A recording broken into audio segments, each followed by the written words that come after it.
So let's talk about what is happening in Iran. So much has been going on. There's so many different opinions flying about. Honestly, guys, my best advice to you is to be careful what you consume and what you listen to and absorb, because the news you get is based on the country you're in, it's based on your algorithm, and it's based on the narrative that they want pushed out. In order for things to make perfect sense, we're going to take it right back to the 1900s when Iran was still under the rule of a dynasty at the time called the Qajar Shahs. And at the time, the central government was very weak. So there was a lot of influence from Great Britain and Russia. There was a lot of political instability even back then, especially after World War One.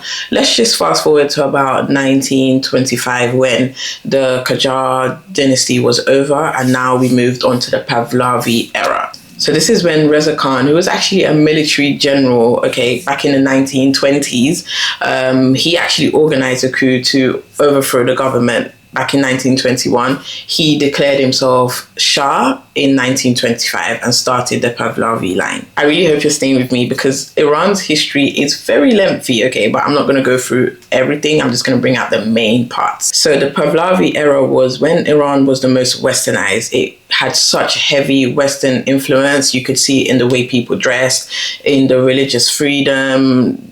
Iran was basically like the West of the Middle East. And for the longest time, it remained like this. Everything was seemingly fine. But of course, there are some people who opposed this regime and they wanted a change. Specifically, this is when we start to move on to the Ayatollah. I hope I'm not getting this wrong, but an Ayatollah is a religious leader. So it's not actually a name for a president or anything like that. This is a religious supreme leader. Fast forward into 1979 when Ayatollah Khomeini finally came into power and he was recognized as the supreme leader of Iran. This is a man who lived most of his young adult life in exile in France and many other neighboring countries because he opposed the regime and he was seen as a threat to Iran's regime at the time. So most of the time he was either in prison or in another country.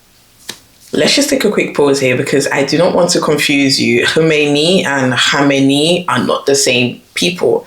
And you're going to understand right now why. So when Ayatollah Khomeini comes into power, he decides to go on this 8-year-long war with Iraq, trying to really grip onto the power that the government now had in Iran. And eventually, about 1989, he passes away. He is then replaced by Ayatollah Khomeini, who was Iran's Ayatollah until present day. Tragically, he was obviously killed, which is why we're speaking about Iran today. I hope the little travel back into history broke things down a little bit for you and made it a bit more clearer because we need to speak about what is happening in modern day Iran. Ayatollah Khamenei is now the supreme leader of Iran. Meanwhile, Iran still has a president and some other unelected Islamic leaders, and they're the ones now ruling Iran together as a collective. Even though the government makes its laws, Khamenei kind of has the last say. And I don't want to speak too much on that because that is the way things were happening in that country, and I do not want to spread any misinformation or propaganda. One of the key things is that since Iran had a supreme leader, they refused to recognize Israel as a country for many obvious reasons, I guess. If it's not obvious enough, then you may have to do your research. But yeah, they refused to recognize Israel and they've had a long withstanding feud with Israel. In regards to the USA, they have made it very clear that they do not wish for Iran to produce any nuclear weapons. And Iran does maintain that they were not planning on building any sort of nuclear weapons, especially for offensive reasons or to potentially attack the USA one day. But the US maintains that they can see that Iran is basically on that route. So whilst Iran says that their nuclear program is for peaceful energy, the USA simply do not trust them. So there has been ongoing negotiations between the two countries, more for the USA to encourage Iran to completely stop any plans of trying to build a nuclear weapon. But Iran maintains that that is not their plan and they had no intentions of stopping their nuclear program to trying to prove that they're not trying to build any nuclear weapons to potentially attack the USA one day. The second issue that the USA has with Iran is the fact that Iran has been supporting other armed groups like the Hezbollah and the Houthis in Yemen.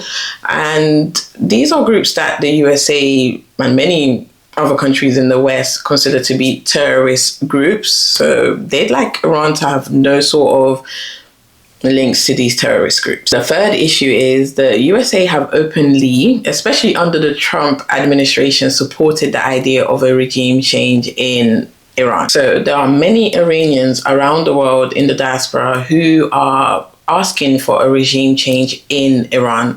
Okay, they do not support the idea of having a supreme leader. They feel like they have been oppressed. The whole change from a westernized country to an Islamic state has really caused a lot of discomfort for many Iranians. And when that change happened, a lot of Iranians left Iran for other Western countries. Especially now with social media, the younger generation have been openly opposing the Iranian government and calling for a change in a regime.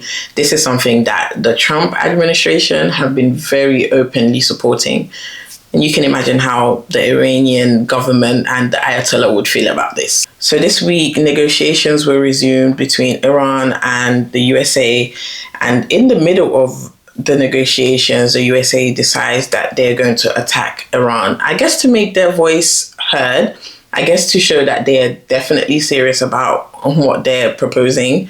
And Iran has not obviously reacted to this very well. So in the process of this attack, this Operation Epic Fury, the Ayatollah was killed and many other leaders of Iran. So in retaliation, Iran decides to attack the Gulf countries who have US bases. I'm talking the UAE, so Abu Dhabi was affected, Dubai, which is a very tourist central city, was affected, Saudi was affected, Kuwait. These are Arab countries in the Middle East that have a weird relationship with Iran already. Okay, they're countries that they have an issue with Iran, but the issue cannot extend too far because at the end of the day, most of their food, their produce does come from Iran. So Iran is a Shia Muslim country amongst a Sunni majority, so that in itself causes quite a bit of tension. And I guess their retaliation to the US by attacking the US bases in these Gulf countries just further escalates the tensions that are already there. The biggest question now is what is going to happen next? Usually when America are supposed to take such decisions to basically go to war, they should at least warn their allies. And by the allies, I'm speaking about France and the UK. But it was very obvious that France and the UK were not aware of the fact that this attack was going to take place. However, in recent days, we've come to know that the UK have been open to letting the USA use their bases to continue their attack, even though they say they're not involved. The French government have also made it clear that they were not aware and they did not take any parts in this attack, but they were ready to obviously defend if it needed to come to that. I'm going to share some opinions from social media in the video, and you'll see there is so many different opinions, especially from the American public. A lot of Americans are basically confused by the direction that their government is deciding to take. They're not happy at all. They feel that the American people are dying for a war that has no actual benefits for the USA at all. A lot of people are alleging that this is basically another way for the USA to do Israel's dirty work for them. America and Israel just attacked Iran, and I want to talk to you as an anti-imperialist, anti-Zionist Iranian leftist who's been covering this news for months now. Seeing a lot of Iranians celebrate this attack on Iran because people are so fed up with the government, and it really reminds me of when Afghans and Iraqis were also celebrating the onslaught war onto their country because they were so fed up with the Taliban and Saddam's dictatorships, which was completely fair. Their dictatorships were extremely brutal. And people in the diaspora are so fed up with the government that at this point they just want anyone to save them. And I think we really need to come back to earth and remember that any invasion that has happened or onslaught that has happened as a result of American imperialism has ended horribly. Talking about the most civilian casualties in modern history within the Middle East has been done by American imperialism, and most of it was really fabricated over lies, right? WMDs and weapons of mass destruction, or we're going to free the women of Afghanistan. Turns out women in Afghanistan currently have less rights than they did when the war even started. My heart breaks because an elementary school was bombed and tens and dozens of children were just obliterated, little girls, and I'm watching my own diaspora celebrate this, and I can't even fathom. Like, I understand y'all are hurt, but like we really need to come to reality, and we need to ground ourselves and remind ourselves that this is not the way that we're going to be free. Bombing Iran to oblivion is not what is going to free us. I will continue to provide updates as I hear them, but please, Iranian diaspora and the people who stand with us, no war with Iran. No war with Iran. I'm begging. Don't do this. Don't do this, because it's never worked out well for us, ever.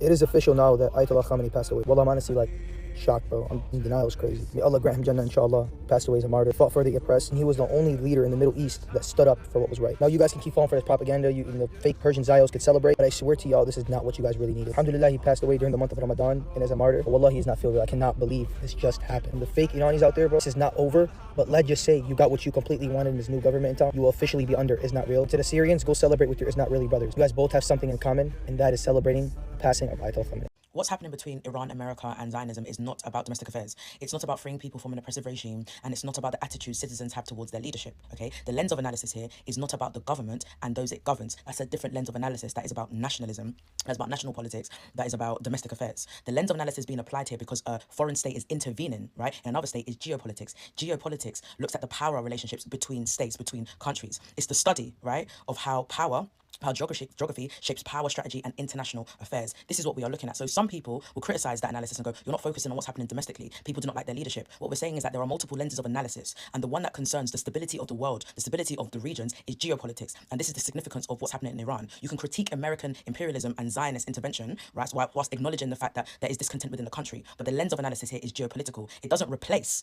domestic concerns, right, and the validity that Iranians will have towards their government. Every country has a relationship towards their government, attitudes that does not warrant foreign intervention, right? When we are upset in the UK about what's happening, that doesn't then legitimize any intervention to come and remove the Labour government.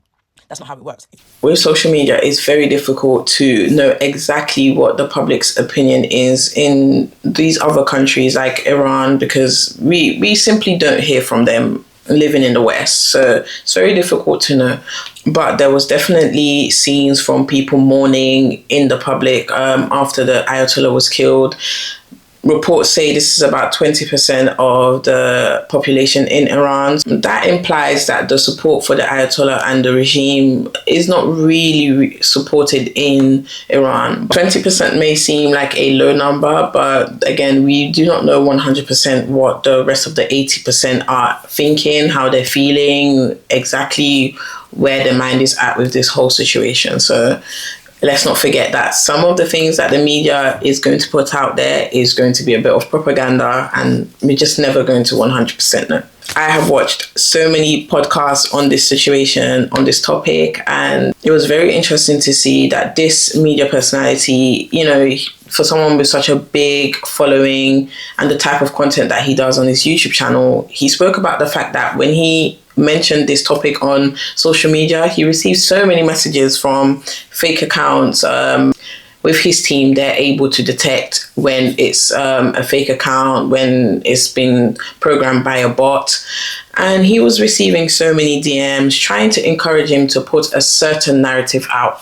So this is why I'm reminding you to be very careful of the type of media you consume in this particular moment. The situation is still very unclear which direction it is going in. So President Trump thought he was going to be in and out of Iran. It was going to be a very quick matter of a day situation. But as history will tell you, you can never just go in and out of the Middle East, okay? The US was battling with Al-Qaeda for a good 8 years in Afghanistan until they decided to just give up. So we don't know how long this is going to last. Of course, Iran does not technically have the capacity to keep this going. And when I say capacity, they obviously do not have any nuclear weapons, but they do have some missiles.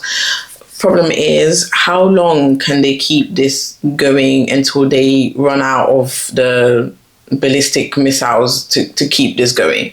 It could be a matter of weeks, it could be a matter of months, but I don't think that situation will last too long. However, there are people who definitely support the Ayatollah, who support the regime in Iran. Changing those people's mind, changing the whole country, the way the country is ran, is not something that's going to happen over 2 months. It's not something that I can see happening over the next few weeks even.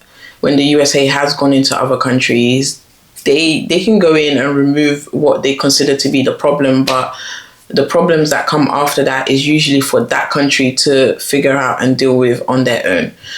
And most of the time, it's only chaos that comes after that. But for the Iranian people who at the moment think that their problem has been resolved because they've been craving a regime change this whole time, they may need to take a pause on that and actually reflect, because is the problem really over or is another problem about to start?